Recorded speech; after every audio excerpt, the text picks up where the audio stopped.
You could make one decision to unleash everything great in your life. Would you do it? Would you say yes? Are you tired of your relationships, your health, and so much more suffering because you lack the truth you need to change? The life you desire is within your reach. You can achieve all the success, happiness, and prosperity you deserve by simply learning the secrets that lead to real personal transformation. Change is hard, but not impossible. You just have to make one radical decision to get real. And there's no better authority on the real steps to change than David G. Evans. Some men trust in chariots. Some men trust in horses. But we will trust in the Lord. David G. Evans is leading the charge to bring you the power to change your life. He is committed to the mission of helping you transform and become a person of power, and it starts with his all-new system to change your situation. At the centerpiece of this life-altering collection is David Evans' groundbreaking training course. From ridiculous to radical to real, this means war. In this series, you will discover the steps to change. This series includes 2 powerful messages, each on winning the battle in your mind and cultivating a language of faith. That's 4 messages, 4 power-filled hours of material. If you want a better marriage, this series has the answers. If you want to achieve financial independence God's way, the secrets in this series will empower you to make it happen. If you want a life of power, anointing, and influence, this series will show you how to get it, and there's more. You're looking for serious, immediate results. So Bishop Evans will also include one of his best-selling messages called Weapon of Warfare. This classic teaching will build you up to start fighting in the spirit for what you deserve. This powerhouse collection, from ridiculous to radical to real, and Weapon of Warfare, will give you all the biblical strategies you need to change anything in your life. This collection will ship to you immediately with your gift today to David G. Evans Ministries. This ministry is revolutionizing the kingdom by empowering believers. Souls are being saved daily, and we need your help to grow this impact in a real way. Call now and sow your seed of just $35 for your transformation to help people around the world. Your $35 love gift goes straight to the front lines of ministry, providing help to those that need it most. Call now. Make the decision to get the power you need to change your life forever. It's the catalyst for change you've been waiting on. New Mind, New Me, from Bishop David G. Evans. I want to be loved. Why do I take the person that loves me and kick them to the curb? I want to be wealthy, but I spend all my money. You were created and given a slave, a doulos, a servant called your mind.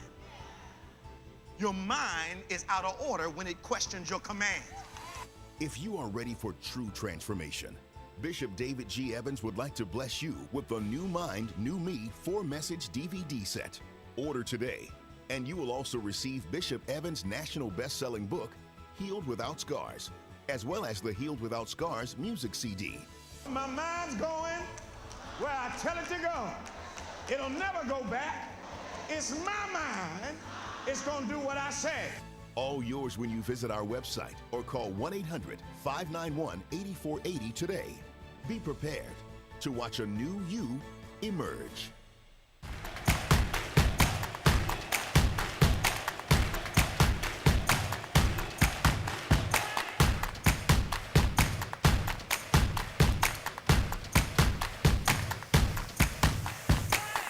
Type of thing in there. Hey, yo. Praise the Lord, everybody. Welcome to OnPointe, the #1 Saturday morning Christian-based call-in talk show in America, live every Saturday morning from 9 a.m. to 10 a.m. on any smart device at David G. Evans, the #1. At David G. Evans, the #1. We want you to join us in our stimulating conversation from week to week as we talk about politics and sports, current events which impact your life, culture, religion, of course faith, but always from a biblical kingdom perspective. So we have opposing views, but we know how to disagree without being disagreeable. We have a great time talking to our callers that call from all around the country, Sometimes we get some international calls, which are always blessed.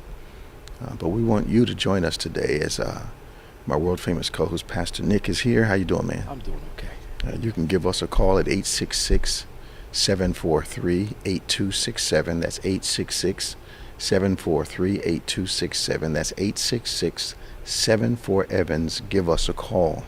We'd love to hear from you, talk to you about those things that are on your mind, relevant to your life, and try to give you the biblical perspective on how to approach those things, how to think about those things. You know, the Bible is very clear on the transformation of our minds, but also very clear on intentionally focusing our thoughts when our kingdom or righteous thoughts are challenged. It says, think on these things. In other words, create the mindset you want to enjoy and live, which is an amazing possibility, amazing principle, amazing alternative to being inundated by other kinds of thoughts which impact the way you feel. I don't know about, I do know about Pastor Nick. I know about myself. My thought patterns really have a lot to do with what I feel. And it's imperative, the Bible lets us know there's instruction there for changing the way you think, therefore changing the way you feel. But it's not a one-time quick fix thing. It's something you have to work on and be intentional about. In a world where bad news is the popular news and where things are happening that are challenging our peace, it is a great tool to be able to switch your thoughts from what your circumstance is suggesting to what God says the transformed mind thinks. And it says be transformed by the renewing of your mind, by the constant renewal of your mind. God has given us a sound mind, the ability to look through things, see through things to the right solution. Sons of Issachar understood the times, and because of the word of God, knew exactly what to do in the times they were facing. So we need you to join us this morning in our conversation. Of course, we're going to talk about some political stuff. We're going to have to talk about the shooting in Colorado. And I understand the same thing happened at Walmart. There are a few other things going on in the country that we want to bring relevance to. On the sports side, it seems like everything's heating up. The football's heating up. The college football's heating up. The basketball's heating up. It's really a great time of year for sports. 866-743-8267, 866-743-8267. So a lot of things come out of this election. I was really, as I was watching the results off and on, I got a little confused because they were talking about, it seemed like the Democrats were winning like landslide things. And what happened was it shifted from the Republicans in the House to Democrats in the Senate. Yeah, just flip-flop. Yeah, it flip-flopped. And the way it was, because I'm looking at all the results, and I'm looking at the other side. I said, this doesn't look like what they're talking about. Then I figured there was almost an entire flip-flop of the entire situation. Yeah, that's all it really was. And you had people jumping the gun too fast. Yeah. All this person like Bobart, she lost. They're still counting, y'all. Slow down. Yeah. I mean, she just barely won, but again, she won. Yeah. And I understand the Lake lady is still not conceding. Yeah, she's gonna. I just saw it this morning. She's gonna fight it and do all that. Why? Well, she's one of those big Trump deniers. So okay. She had a crowd of people outside the election building praying and. My problem is this. I've never seen a winner challenge the legitimacy of an election. Yep. But you just can't challenge it only if you lose. Right. Every loss, something was wrong. Yeah. But every win, we were perfectly right. Perfectly right, yeah. If they all of a sudden found 20 votes, praise God. But if it's for their side. Yeah. And the other thing I think that bugs me is that, if you're having a presidential election and you get 100,000 people nationwide, regardless of party affiliation, that maybe voted twice. That is not going to affect an election that is divided by millions. Yeah, you're talking about 10, 15 people that they found. Yeah. and the whole thing is And usually the voter fraud are going towards Republicans. Yes, not I towards know. Democrats. I know. They don't want to think that. You know, the guys that are on trial right now, I think the Proud Boys, they were saying that a lot of their guys voted twice. Yeah. You know, but that number wouldn't affect the national election. Not at all. Not at all. When it's by thousands. And the thing is, okay, is it only wrong when the people you oppose are voting twice? Why isn't it wrong if you vote twice? Well, it's them saving democracy. So January 6th was their attempt to. But that wasn't the way to do it. You're right. That wasn't the way to do it. So they said a record number of women will serve in Congress this year. Yeah. Still a small minority, but it's better. It's getting there. Okay. It's getting there. But it's a record number. It's a record number, yeah. And then a record number of people of color, Black and Latino women, will serve. Yep. Now, what do you think is this, I don't want to call it surge, increase in females, period, across the board, representing the United States in government? I think you're seeing the equality piece being discussed more. Okay. Especially with the whole abortion and women's rights stuff. Right. You're seeing more women run. Okay. So you're seeing a big surge in that. Okay. But I think it's real representation. These women nowadays, which I'm glad about, they're standing up, saying this is what we need. This is what we want, and we're going to vote the people in. Sure. That are going to support what we support. And I'm it's, not against it. It's kind of strange. I find it. I don't want to call it a contradiction. That's the only word I can think of at this moment.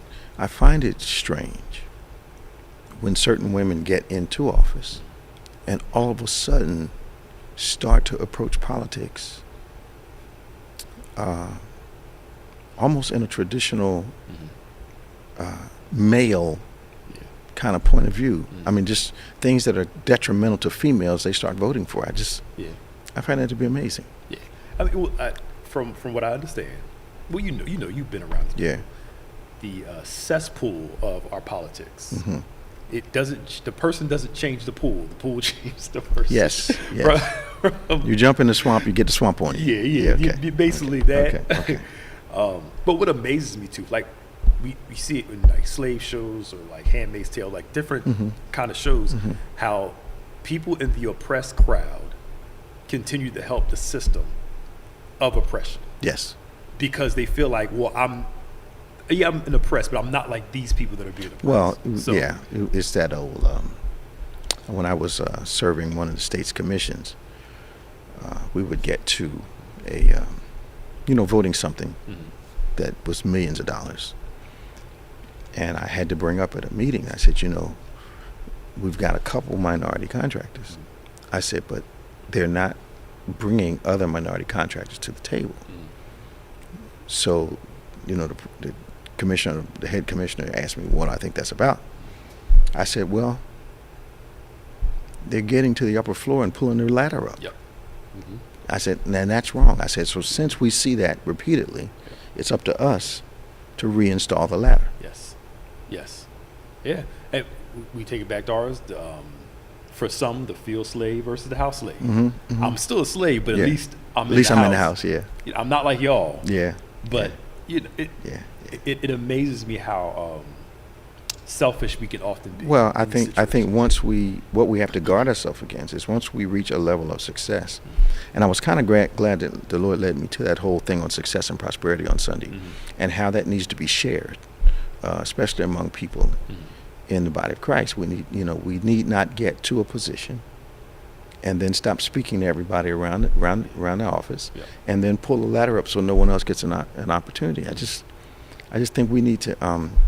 God gives us to share, not just for us. He gives us to share and impact other people's lives. Yep, true. And Shakira brought up something that we talk about in the preacher thing. I know you bring this up a lot too. Yeah.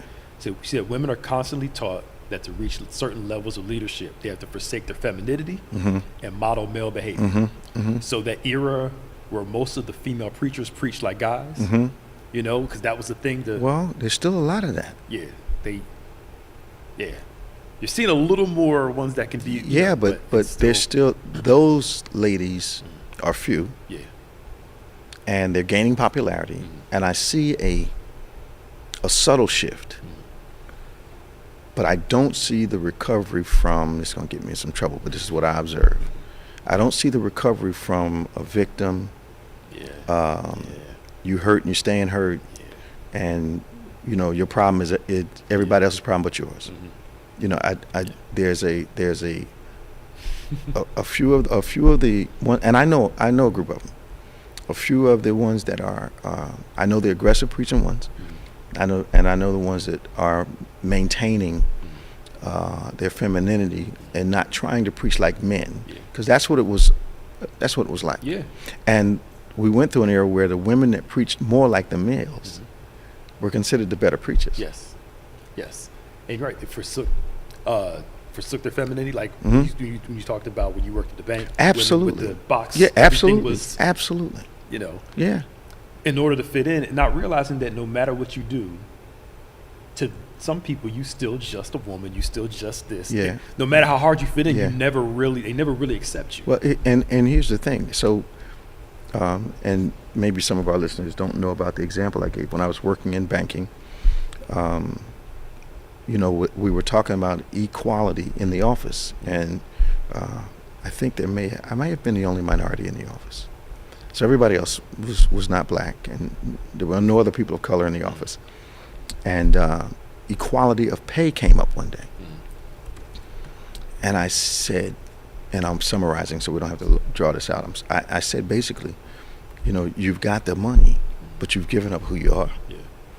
And the room went quiet. And I'm saying, you know, look at you, minimal makeup. Now I didn't say to go over the top. So you got your hair severely pulled back. You're not, you know, you got these suits on that downgrade your femininity. You got these ugly heels you're wearing every day, you know. And man, over the next 3 or 4 days, because they realized they got the money, but they lost themselves. Yes. And that happens to a lot of minorities. It happens to communities. I understand there's a little bit of that going on in Florida with supposedly, you know, allegedly, some people of Cuban and Hispanic backgrounds are identifying themselves, you know, as white, and just to try to fit in and get ahead, but they're giving up who they are. Yeah, and I think this is where we talk about a country of people who from all over supposedly celebrate different cultures, melting pot. But there's still that stigma of, and I'm just gonna say it like this: that white is better. Anything in your culture doesn't fit into this system isn't looked down on. Then you have those people who are willing to forsake their culture, right, to adopt something that's not their culture. Absolutely. To basically to demean where you came from. I think we can all be in America, celebrate our culture, cultural difference. Yep. And let's be who we are, especially if we're honest here. Other cultures will bite on black culture stuff and to be celebrated for them. Absolutely. But we look down when we do it. Absolutely. I'm just saying. Well, you know, if you look at the box braids, the dreadlocks, the pants down around your hips, I mean, all those different trends that have gone cultural are now. And here's the thing. Even in sports, you get a white guy that can handle the ball. They say he plays like a black man. Yeah. Larry Bird said when one team he was playing, and they put a white guy on him. Of course, Larry Bird is white. He walked over to the bench and said, "You guys are disrespecting me." He said, "What do you mean with disrespect?" I think Charles Barkley told the story. He said, "What do you mean with disrespecting me?" He said, "You got a white guy guarding me?" Yeah. And I'm like, "Come on!" I'm like, "Bird, what's?" But it just shows you where we are. Yeah. You know, and how we think, and it's unfortunate. You know, when Israel came out of Egypt, the Bible clearly says they came out a mixed multitude. Multiracial, whatever you could think. Ethnic, it was a mixed multitude. Saved, unsaved, they came out with them. You know, and somewhere along the line, even in the body of Christ, I'm not sure we're that mixed multitude anymore. No. The separation is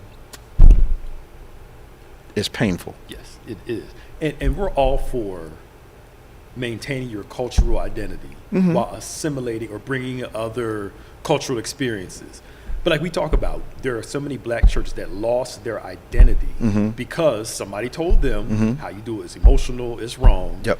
And then you lose you trying to fit into a culture, then come to find out years later, they still don't like you. I've got friends in the faith movement, I've got friends who are in different assemblies, and when we would go fellowship with those particular people, they would see the energy and the vibration and the power of what we were doing, and then sit there with me and say, I gotta get me a choir back, and my question was, why'd you give it up? Yeah. But when they went to wherever they went to get taught the faith movement, they were told that their style of worship was incorrect, and they gave that up. Yep. In order to fit in. Mm-hmm. Yeah, and then later on, in the last 5 or 6 years, people of color in the faith movement, under those major heads, found out that there was a not so subtle prejudice that surfaced. Only because the children were no longer babies playing on the floor at the church. They were teens. Now they were interested in each other. And why not? Because they had grown up together at these conventions. Yeah. But again, that's a step too far. You can, again, there's a church around us. Okay. I'm going to say the name. Okay. We went there when we were younger for Sunday school for a few weeks. Okay. They kept the community kids of color separate. Did they? From their kids. No. At the Sunday school? Yes. Because they didn't want the mixture of. No. You could be in the church. When I tell you church after, you know exactly what I'm talking about. You could be in the church, but you could not participate as much with the culture of the church. Well, I remember, and I don't know if you'll remember. Everybody's listening; they're not calling. I don't know if you remember, but we were our staff was integrated. Our staff has always been a mixture of males, females, and at one point different ethnicities. And so one of our team members said, "Let's go over to this church in Philadelphia." And so we went, because he thought they had something to show us. So we're talking. And so I asked an obvious question about the school and the racial mix and all. And the guy told us flat out, we don't mind them coming to the school, but we don't want them coming to church. Not knowing that our Caucasian staff member was married to a black woman. So had 2 mixed race kids. And I, of course, I adjourned the meeting at that point. Oh, yeah. Let's go. And I said to him, you'd be allowed, but your wife and your children wouldn't be allowed to be part of church. What do you think of that? Yeah. He had no answer for it. Of course not. And this is a major church in Philadelphia. Yep. With a tremendous reputation. And the guy was clear. We don't mind him paying the tuition to go to school. So over there's fine. In the church, we're not encouraging that participation. It's like we can only accept you if it's on our terms. Which means I really don't want to accept you for who you are as a person. It's just, you want to be plain about it. But it was staggering to him, and it was. I think we have to accept. Not everybody feels the same. Yep. But at the same time, because the United States is supposed to be a place of equal opportunity, we find ourselves in debates and in situations politically, educationally, where I don't think we should still be voting on voting right acts. No. And I don't think that there should be a case before the Supreme Court talking about equal opportunity is illegal. Yes. Basically, that's what it's saying. Yeah. That we're a mixed nation, but we need to have some restrictions for people who are the majority now. Yeah. And the way to keep that majority away from these opportunities is to legislate things that don't give them opportunity. Yeah. And this is education, jobs, and it'll leak into housing. But this is America. Yeah. This is the famous melting pot of the world. Yeah. And where people complain about affirmative action, my complaint is, why do we need it in the first place? We shouldn't even need it. Yeah, but they had to do it because we needed it. We needed it, but we shouldn't have affirmative action. It's racist. Well, obviously it's there for a reason, but when you bring that up, they never have any. Well, why was it there in the first place? It's a response to an existing reality. Let's fix the reality. Yeah, let's fix it. And the only way, and if you don't legislate, it doesn't happen. In the Bible, the commandments are put in place because man's conscience would not drive him towards those decisions. Yeah. So God says, this is what you're going to have to do. And he puts it there to, if you will, create a conscience. Yeah. So now I've got this conscience that's based upon the law that was given to me. Yeah. So now I know when I'm wrong. Right. Because this is God had to legislate it. But it just amazes me how. But I'm also glad because now we're seeing somewhat of that revolutionary look from like the 70s coming back with this younger generation. I think they grew up thinking everything was fine. Yeah. And then the past few years smacked them in the face. Yeah. And they're like, I know kids that are in their 20s, late 20s, mid 20s to 30s that actually did not consider that when they were having a problem, there was a racial element to it. Because they just thought everybody was the same. Finding out now that they're not. Yep. 866-743-8267, 866-743-8267. This is On Point, the number one Saturday morning Christian-based call-in talk show in America, coming to you live every Saturday morning from 9 a.m. to 10 a.m. Eastern Standard Time on any smart device at David G. Evans, the number one. We're going to go to Danny from Lauderhill, Florida, and we hope some of the rest of you will get our opening monologue was a little long, but I hope it was interesting for you today as we're talking about those things that matter. Hey, Danny, how you doing? Good morning, Bishop. How you doing this morning? Doing good, man. What's going on? All right. Good morning, Pastor Nick and staff. How's everybody doing? How's the weather today?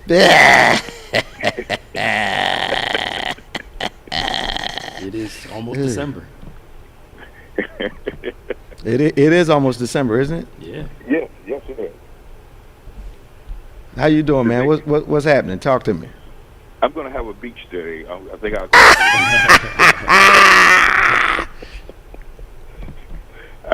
I had to slip that in, Bishop. You got me. What's the weather down there today? We should be in about 81, somewhere in there. Oh, 81. I really feel bad for you suffering. You're really suffering. 81. It's November. Right. Yes. So we're almost back to normal. Oh my goodness! You mean my sister had to put her boots and stuff back in the closet? Had to put them back. Lord have mercy. I feel bad for her. She can't wear a scarf. She can't wear a hat. Well, next month we should be able to do that, and we do welcome the end of November, which indicates the end of hurricane season for us. Wow. And then March, we'll just start up again, resupply, get everything. Wait a minute. Hurricane season is from March to November? Yes. No. It's March to November, yes. What? I didn't know it was March. I always knew summertime. Yeah. You're right. When you start stocking up, preparing. Because it can happen any time between March and September. Right. March and November. Right. Amazing. No wonder you get so many. Yeah. Okay. What's your comment today, Dan? Thank you for the hurricane education this morning. I'd just like to say that, interesting topics that you open up with, but just to touch with something that you said that I brought up about months ago about our governor and what his inspirations and what he wanted to do. All of this stuff ties in, and now I understand why he was making these trips to New York and up north. Okay. I didn't understand it. I never would have thought that he would be accepted the way that he is, and something was in the mix, that they were doing something. Now it all comes to view. Yeah, That's where his money is. Yeah, I think, but also he was looking to expand he was testing the water to see whether he could have a national platform. The problem is that he's still going to have, he's a lot like our former president, a little more sophisticated. I think he's a little more political, but I think he's just as lethal. I read something in the Bible in Psalm, I believe 109, about how words were as smooth but lethal, and soft as oil, but swords. Yes. That a lot of times people are deceived because the approach is soft, But their words, although they're soft, they have war in their heart, and their words are really weapons of warfare. Psalm 55:21. Okay, what's it say? His talk is smooth as butter, Mm-hmm. yet war in his heart. His words are soothing than oil, yet they are drawn swords. Yep. Mm-hmm. Yep. Jeez. And Yeah. there's key words that are said. Great again. So it's 55, not 109. 55:21. Yeah. Yep. Yeah, I've been studying 55 and 109. Okay. Yeah. That's nice. Yes. But actually, what they're saying, let's go back to our old ways. Absolutely. And I think Mhm. I think your governor is just a more sophisticated Donald Trump. Mm-hmm. Yep. Yeah, just as lethal, maybe even more so. Yeah, I think so. Yeah. He Because just I politically think savvy. I think some of the things they put in place in your state, Dan, are borderline illegal, Mm-hmm. and then they're enforcing them. Mhm. Yep. And I understand that the guy that ran against him this time, it was like chalk and cheese. Oh yeah.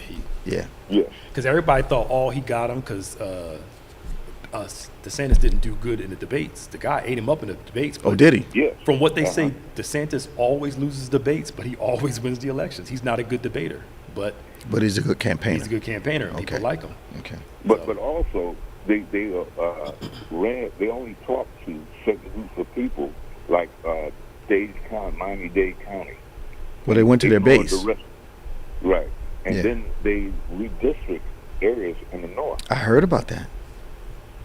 Redistrict, and nobody challenged that. That's what they I know I ask the same question just about every other week, but when something happens like that, that's clearly illegal. Why doesn't the federal government step in?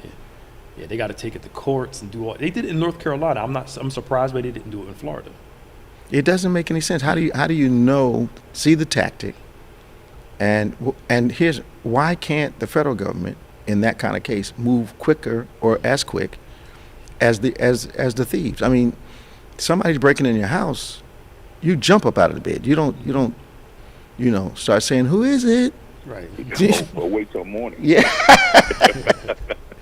So my sister's doing all right, Dan? Yes, very much so. Very much so, Bishop. Please tell her I asked for her, man. We're going to take Tom next, right after you guys from Florida always hit us first. Yeah. Well, we look forward to when sometimes you and Pastor Nick might come down this way, and I'm praying for that time so that we'll be able to come to see you. Or Absolutely. You come down this way. Absolutely, man. Look forward to it. Yeah. All right, Bishop. All right. See you soon. Pastor Nick, thank you. See you, man. Bye-bye. 866-743-8267, 866-743-8267. Tom is on the phone. We're going to him next. I actually met Danny and his wife at a service I preached. They drove up from Lauderhill to Orlando when I was at on the Living Edge Church, and they came up, I believe, on 2 occasions. I was able to meet him, and it was a great time. It was a great time. I think one time they may have stayed afterwards with us. I'm not sure, but they came, and I was, you talk to somebody for years, and then all of a sudden you meet them. It's pretty cool. That's cool. Let's go to Tom. Hey, Tom, how you doing this morning, man? Good morning, Bishop. That's a nice sweater you got on. Thank you. You know the old ones usually last. Yeah. Yeah, I was thinking, maybe hook up with Danny and go down to the beach or something. Danny was incorrect on one thing, though. What's that? We can start preparing for hurricanes in March, but they actually aren't listed to come to after June. Okay, so they do come in the summer. Yeah, they're from June to November. But people start preparing in March. Cool. So you have to get your stuff in. You have to get your water and all that in, because if you wait too long. It may not be there. Okay. Now, you talk about our illustrious governor. Mm-hmm. He the guy who ran against him wasn't that great. But the problem with our governor, and I hope this is going to happen, when he starts debating people like Trump, he hasn't debated anybody who's worth anything. Okay. If you go to the last election, the black guy almost beat. That's true. And when he gets on a national stage, and Trump starts, throwing stuff at him, he may not look as, They say he doesn't fight well. He doesn't fight well. He doesn't debate well. But when he's by himself, he's cool. 'Cause he can talk trash by himself. Yeah. But in front of another person, he's not strong. Yeah. Yeah, don't know if he's ready for Trump. So how did your, I know he won the election, but how did those people what's the mindset of those people who did not vote for him? How did you get any opinions from people? Figure out how he got Dade County, which includes Miami, which is a Cuban vote, and Well, that's how he got it. The Cuban vote voted for him. yeah. And when you talk about selling the soul, you look at guys like Marco Rubio, who's our senator. Other than him saying he's Cuban every once in a while, you would think he's just another Caucasian politician. His name is Rubio, isn't it? Mm-hmm. So he's Cuban? Yeah. So is Ted Cruz. Cruz is Cuban? I knew he was Hispanic. Yeah, I knew he was Hispanic. I knew he was Cuban. They No. only say it when they need it. Really? Really? That makes sense why he keeps winning in Texas then. Okay. But yeah, because his real name is Raphael. Yeah. Raphael Edward Cruz. That's his real name. His name's Rafael Cruz, Raphael Edward Cruz. That's his real name. and he calls himself what? Ted? He goes by Ted Cruz. How do you get Ted out of Rafael? trying to figure it Oh, he uses a second name, Edward. Ted is short for Edward. I didn't know that. Okay. Yes. Yeah, and like I said, those guys are doing exactly. I don't understand why it is. Yeah, I did. But Edwards are called Teds. I did Okay. not know that. Okay. Yeah. So the Ted name makes him acceptable. Other crowd. Yeah. Cruz keeps him. Yeah. Wow. Interesting. Did not know that. Okay. What else is happening? What else happening, Tom? Nothing much really. Especially when you talk about affirmative action earlier. Yeah. People don't realize it's for catch up. People have to catch up. Mm-hmm. For years, like me, for instance, personally, my father was the school system he was in. Mm-hmm. He was the first black teacher in that system. Really? He was the first black administrator in that system. And it was part of catching up for affirmative action Mm-hmm. for opportunities weren't there. What state was he working in, Tom? Sorry? What state was he working in? New Jersey, What year are you talking about he was the first? 1963. Get out. Wow. I worked at a company in Philadelphia that will remain nameless at this point, but I worked there during the college years. And they had separate locker rooms up until the 60s. And it's a world famous company, separate locker rooms. And the company is in a very racially significant or specific area. But they had separate locker rooms up until, I believe, the 60s. Okay. I believe that. Yeah. I totally believe that. Wow. Yeah, He- something else people don't realize. So did he ever give you any? Now I was first in a lot of positions that I had. Did he ever give you any stories about what being first was like? No, not really. My father tried shielding my brother and I from a lot of cultural racism. Okay. So I didn't see it. And then when I wasn't the first black guy on staff, I was probably about the third. Mm-hmm. But one of the guys I worked with, who was African American, Mm-hmm. I detected a real jealousy. And I found out he was totally did not want me on staff with him. Well, that happens a lot in corporate life, especially when there's a trailblazer and they're no longer special. I mean I've been a trailblazer in a lot of positions that I had in my professional career outside the church, and you'd be amazed at the number of people that would not sit with you at lunch because they didn't want to be identified with you. And these are, people that were the same race I was. They just didn't want to be identified by their peers as communing with me. But they didn't know I liked eating lunch by myself. they didn't know it. Something else a lot of people don't know. Affirmative action has promoted more white females I'm sure. than anybody. Mm-hmm. It's not just an African American or Hispanic thing. White females have benefited from this more than anybody. But I think because of that is another reason that they haven't talked about that aspect of affirmative action. That has helped a tremendous number of females of all ethnicities get ahead. They're not playing up on that. But at the same time, I don't think the women understand that this affirmative action thing, the non-people of color women don't understand that this affirmative action thing is going to impact them in a tremendous way. Because a lot of guys are having a problem with the positions that white women hold. CEOs, CFOs, that all those top positions that women are occupying now, a lot of men still have a problem with that. The club I belong to in Philadelphia didn't have women in until maybe the 70s. I'm sure. Wow. Yeah. Yeah, and never held office until maybe the 2000s. I'm sure. And then that brings up another issue too, though, is that it goes back to even the women's movement back in the 1900s, where the white women and the black women got together to help get women's right to vote. But the white women said, Susan B. Anthony is on record for saying this, his mothers, that they basically were saying that we'll fight to get our right to vote as white women, and then y'all black women come after us. Okay. So there's still that thing of we're women, but there are some, not all, there are some white women out there that will fight for us. You can help us get there. Yeah. And then we'll possibly come back and get you. Yeah. So it goes back to that whole web of oppressed people oppress other people, and it's yeah.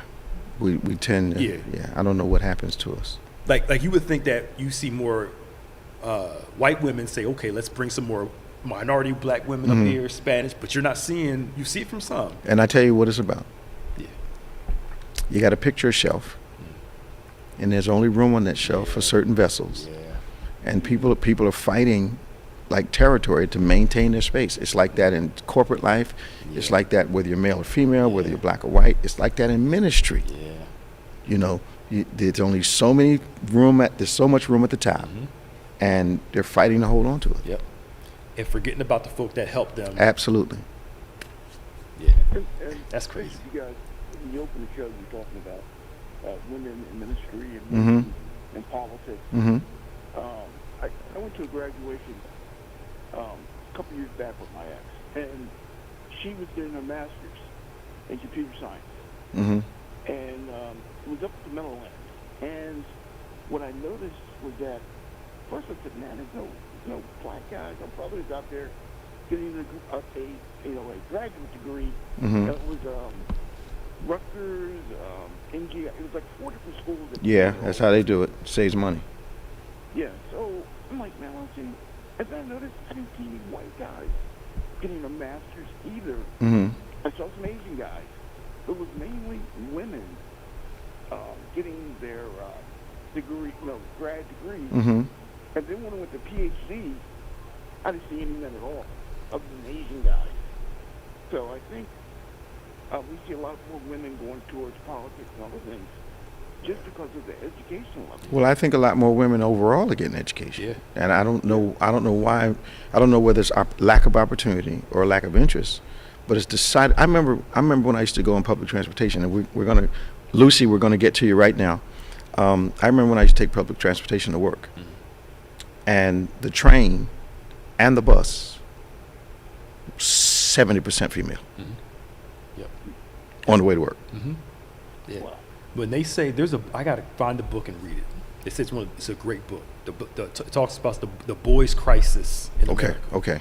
And I think what happened was we were pushing girls to kind of catch up to where the boys were educationally, work-wise, which is fine. I'm all for that. Absolutely. Problem was we forgot to push the boys at the same time to stay. Okay. So you're seeing a lot less boys go to school, work, emotional issues. So we're seeing this crisis amongst our young men. It's just like we've always seen lazy men. Yeah. But you're seeing a laziness from. It's apathy. Okay. All right. Okay. It's Okay. It's apathy. Okay. That makes sense. Yeah. Yeah. I think that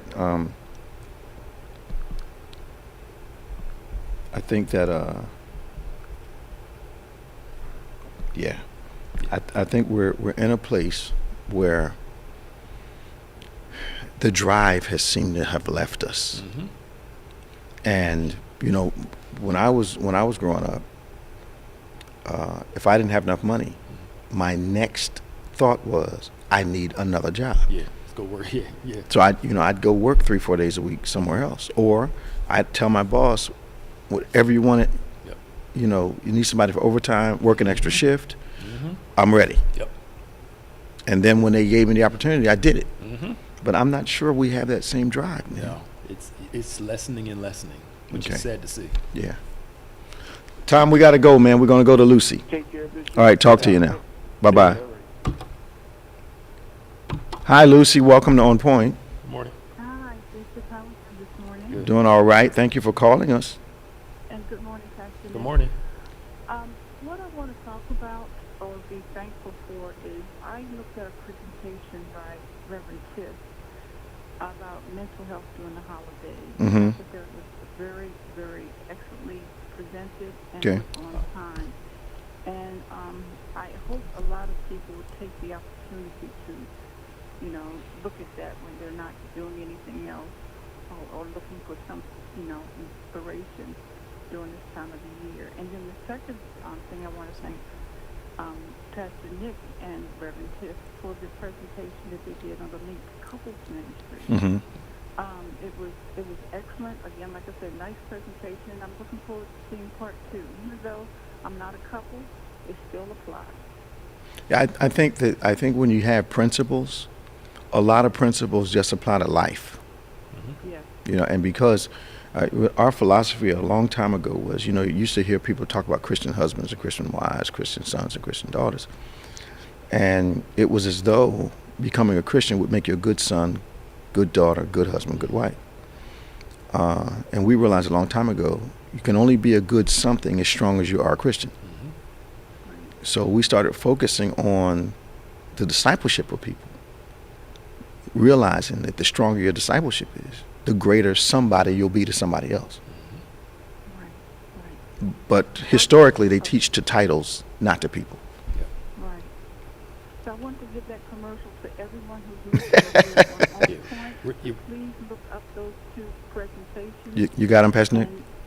Yes, find them. and also, like I say, look forward to part 2 with Pastor Nick and Reverend Tiff. Absolutely. What we're doing through the holidays, from Thanksgiving to Christmas, is doing like a managing the holiday series. Mm-hmm. So a couple of videos out each week talking about either grief, family problems, Yep.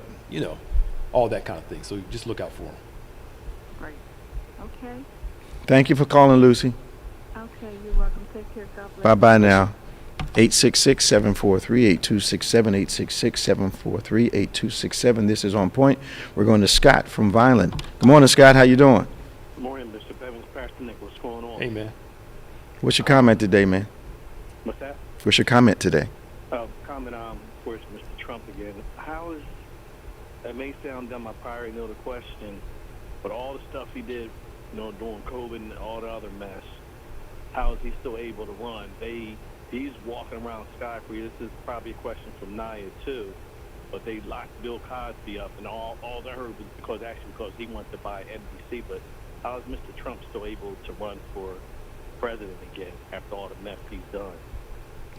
It blows my mind. Well, I think that the system does not treat people equally. Okay, and we've been saying for years, who determines what? The who determines what happens. Everything's not the same. It's right. We try to say it is, but there's distinct differences. Money makes a big difference. Race can make a difference. Who can make a difference.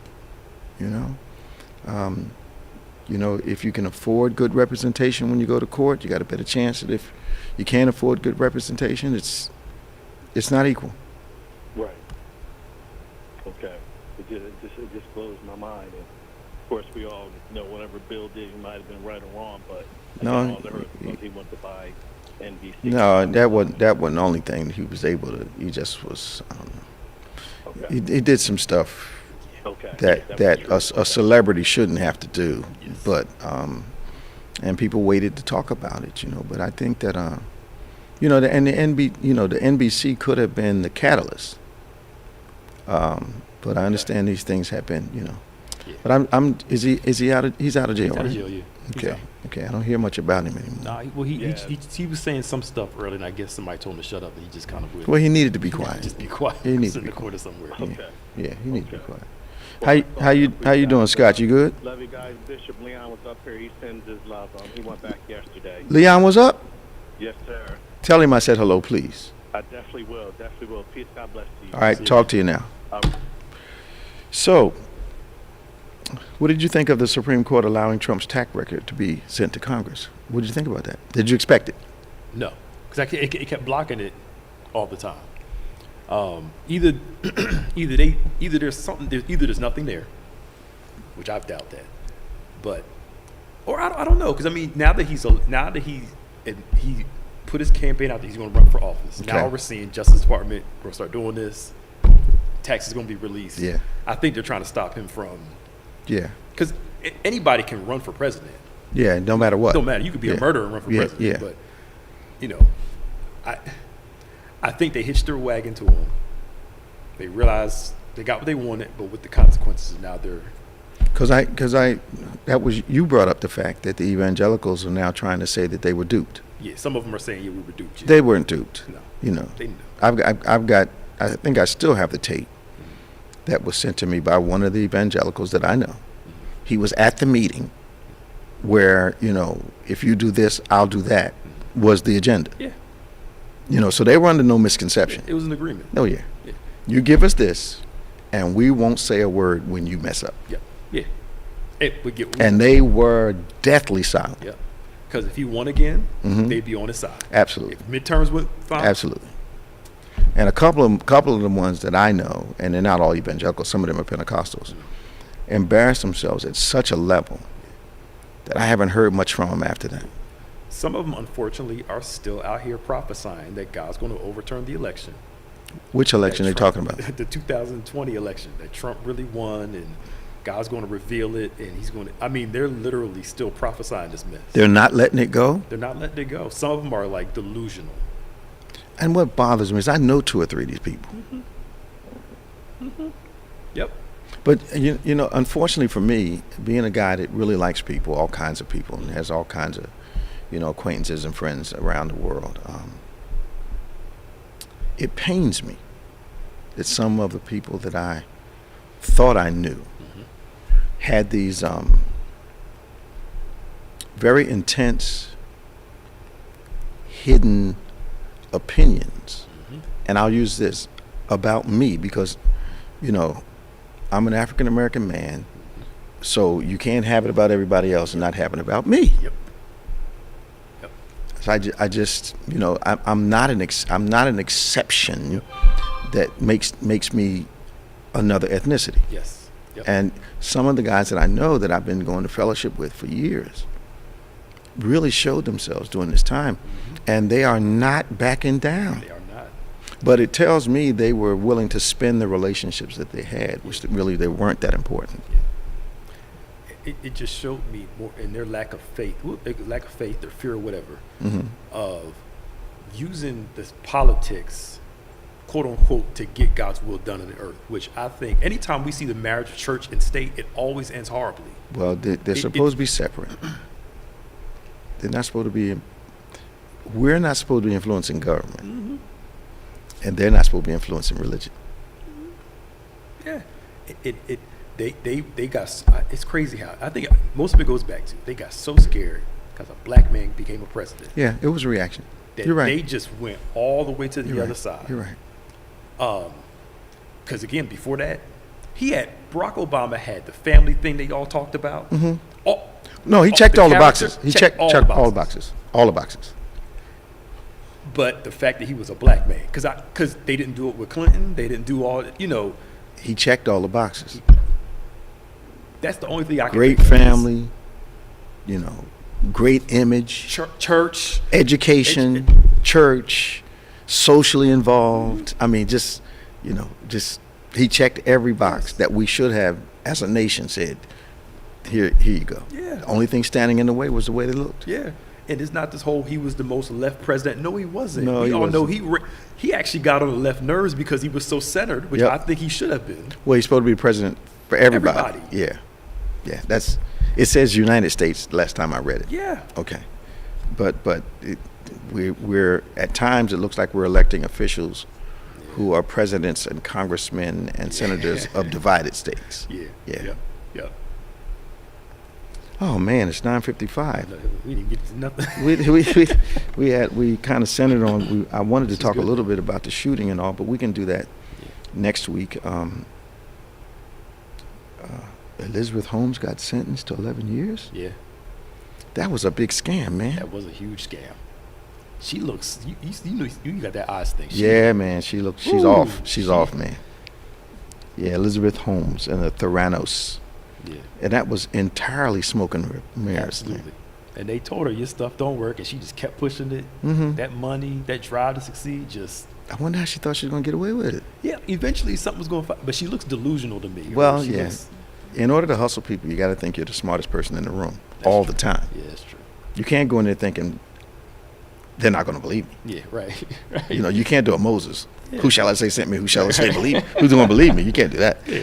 So anyway, tomorrow morning, 8 a.m., we want you to join us on our virtual service as we're continuing our rhythm series, but we're in the prayer part of that series. A very important part of your spiritual life, and also the power God gives you to exercise faith in the earth is most often through prayer.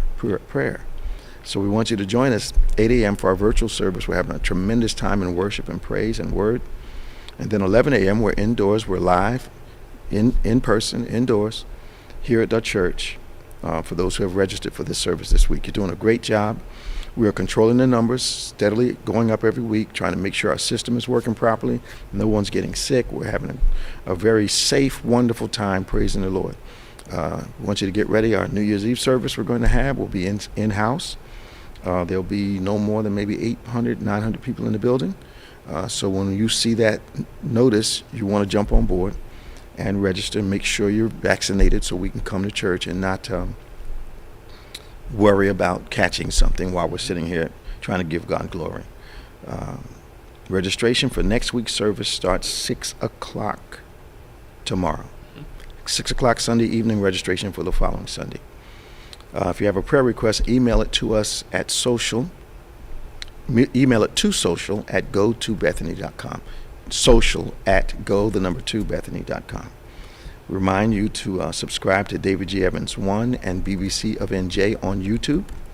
That again is David G. Evans, the number 1, and BBC of NJ on YouTube. Subscribe to both of those. Don't miss a thing that we present to you. You're going to love it. Some of the old stuff has been coming up, and I'm really enjoying it. Subscribe to the DGEMS, DGEMS, and OnPointe podcast platforms. What else we have? Anything, Pastor Nick? Thank everybody for your help. And the Thanksgiving season, we were able to bless hundreds and hundreds and hundreds of people. Thank you for your donations. Thank you for those that volunteered. Thank you for coming out and making the day a success. Yep. Of course, this is the time of year when we do a lot of things. One of our local schools said they needed some coats. I want to thank those of you who donated and brought coats down to the church. We were able to give hundreds of coats to the kids in elementary school just in time because the weather changed. We were able to help them. So we want you to remember this. For Pastor Nicholas Smith, I'm Bishop David G. Evans.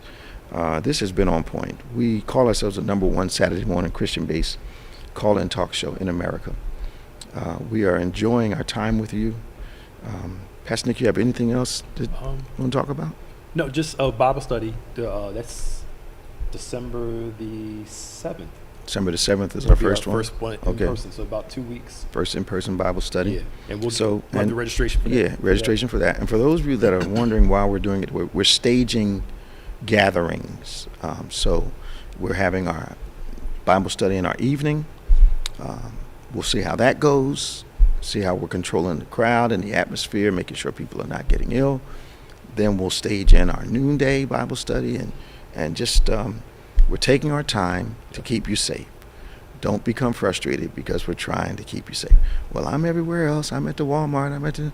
What we're trying to do is make sure you don't get sick at church. Right. Okay. Well, can't control wherever you go, but we're trying to make sure you don't get sick at church. Take something home to your families. We want to come and have a good time praising the Lord, so we're taking all the precautions.